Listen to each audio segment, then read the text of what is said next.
Assalamualaikum warahmatullahi wabarakatuh.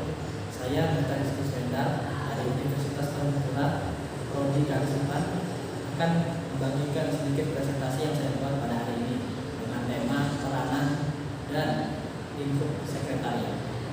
Nah, yang pertama yang akan kita bahas hari ini adalah peran strategis sekretaris dalam efisiensi kerja organisasi. Sekretaris ini memainkan peran yang sangat vital dalam memastikan efisiensi operasional organisasi, mulai dari manajemen komunikasi hingga pengelolaan informasi. Sekretariat menjadi tulang punggung yang menjaga kelancaran aktivitas sehari-hari dari organisasi maupun perusahaan. Nah, kemudian yang kedua adalah tanggung jawab sekretaris dalam menjaga efisiensi kerja.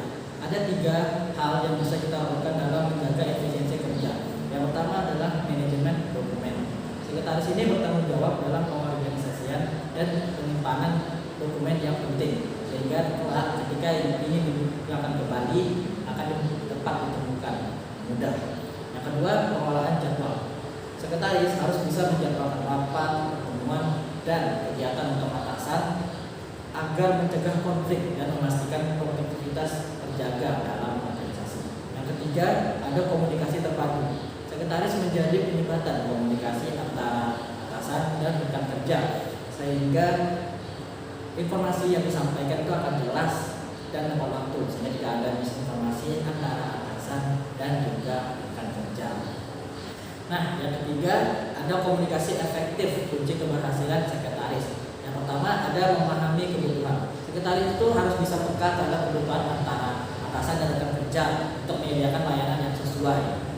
Yang kedua, ada menjadi pendengar aktif. Sekretaris harus bisa mendengarkan dengan seksama dan meminta klarifikasi jika perlu. Ini adalah keterampilan vital dan mungkin basic untuk seorang sekretaris agar bisa melakukan komunikasi efektif. Yang ketiga, menyampaikan informasi. Sekretaris itu harus mampu menyampaikan informasi secara jelas, sopan, dan tepat waktu, sehingga tidak terjadi misinformasi antara rekan kerja dan atasan dalam organisasi. Kemudian yang selanjutnya ada manajemen waktu untuk mengoptimalkan produktivitas. Sekretaris itu harus mampu memanajemen waktu, sehingga ada 3 hal yang bisa kita lakukan untuk memanajemen waktu sehingga produktivitas kita menjadi optimal. Yang pertama adalah prioritas. Sekretaris itu harus mampu mengidentifikasi mana pekerjaan yang sekiranya menjadi prioritas atau mana pekerjaan yang bisa dilakukan untuk nanti, sehingga tugas-tugas yang mendesak ini atau yang prioritas ini itu bisa dilakukan langsung hari ini ada yang terdesak dikerjakan, jadi bisa langsung terlebih dahulu. Yang kedua adalah perencanaan. Sekretaris harus mampu membuat rencana kerja harian dan mingguan agar membantu menggunakan waktu secara efisien. Seperti salah satu pengertian dari sekretaris itu yaitu menggunakan waktu secara efisien dan efektif. Yang ketiga adalah delegasi. Sekretaris dapat mendelegasikan tugas-tugas tertentu kepada rekan kerja, dapat membebaskan waktu sekretaris untuk fokus pada hal prioritas. Jadi kita bisa mendelegasikan tugas-tugas yang mungkin rekan kerja kita tuh paham sampai di situ, paham tugas-tugas tersebut. Jadi kita bisa mendelegasikan kerja, kita bisa menggunakan tugas yang prioritas bisa kita kerjakan pada hari itu. Berikutnya ada organisasi dan administrasi, yaitu fondasi kerja sekretaris. Ada 3 hal yang menjadi fondasi dasar kerja dari sekretaris. Yang pertama adalah pengarsipan. Sekretaris harus memastikan dokumen-dokumen penting itu tersimpan dengan rapi agar dapat mudah ditemukan kembali ketika digunakan atau diperlukan lagi. Yang kedua, ada prosedur standar. Menetapkan prosedur dan protokol yang jelas agar memastikan konsistensi dan efisiensi dalam pekerjaan sehari-hari dari sekretaris maupun atasan rekan kerja dalam organisasi tersebut.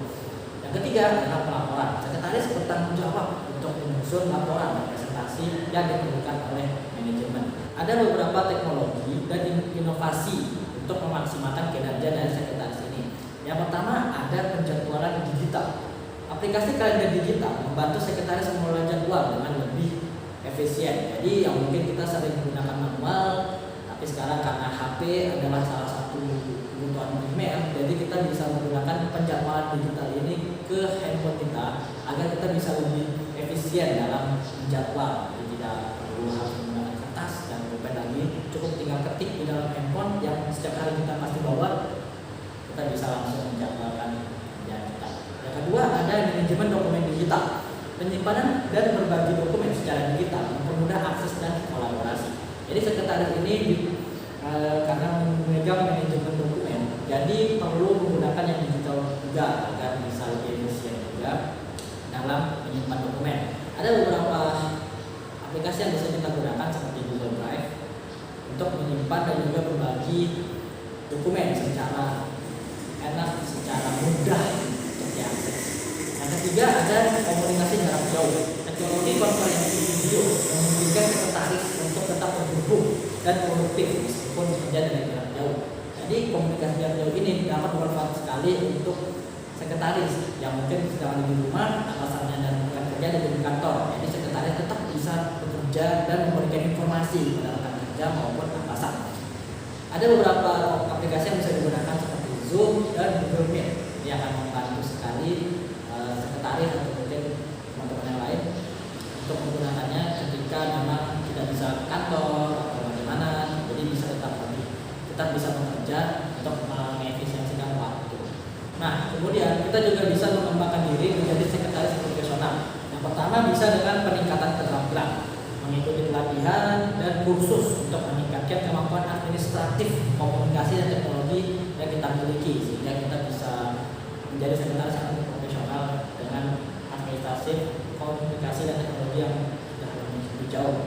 Yang kedua ada jaringan profesional, bergabung dengan asosiasi sekretaris untuk berbagi pengetahuan dan membangun koneksi yang bermanfaat. Jadi kita bisa mencari pengetahuan dari asosiasi sekretaris yang ini dan kita juga bisa menyambung koneksi kepada banyak orang. Yang ketiga adalah sikap proaktif, mengambil inisiatif untuk menyelesaikan tugas dan memberikan solusi, bukan hanya menunggu perintah. Jadi kita itu harus berinisiatif sendiri sebelum kita itu diberikan perintah agar bisa menjadi sekretaris yang profesional atau handal.